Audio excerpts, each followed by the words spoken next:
ಯಜ್ಞಶಿಷ್ಟಾಶಿನಃ ಸಂತೋ ಮುಚ್ಯಂತೆ ಸರ್ವಕಿಲ್ಬಿಷೈಃ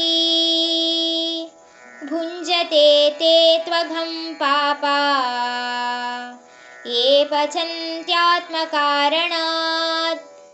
ಈ ಯಜ್ಞ ಮಾಡಬೇಕಾದ್ರೆ ರಿಸಲ್ಟಿನ ಮೇಲಿರುವ ಎಕ್ಸ್ಪೆಕ್ಟೇಷನ್ ಹೇಗೆ ಇರಲೇಬಾರ್ದು ಅನ್ನೋದಕ್ಕೆ ಎಕ್ಸ್ಟೆಂಟ್ ಅಂತ ಹೇಳ್ಬೇಕಂದ್ರೆ, ಯಜ್ಞದಿಂದ ಉಳಿದಂತ ಆಹಾರವನ್ನ ಸೇವಿಸಬೇಕೇ ಹೊರತು ನಮಗೋಸ್ಕರ ಒಂಚೂರು ಆಹಾರವನ್ನ ಸಪರೇಟ್ ಆಗಿ ಮಾಡಿದ್ರು ಅದರಿಂದನೂ ಪಾಪಕರ್ಮ ಫಲ ಬಂದು ನಮ್ಮನ್ನ ಸೇರ್ಕೊಳ್ಳುತ್ತೆ.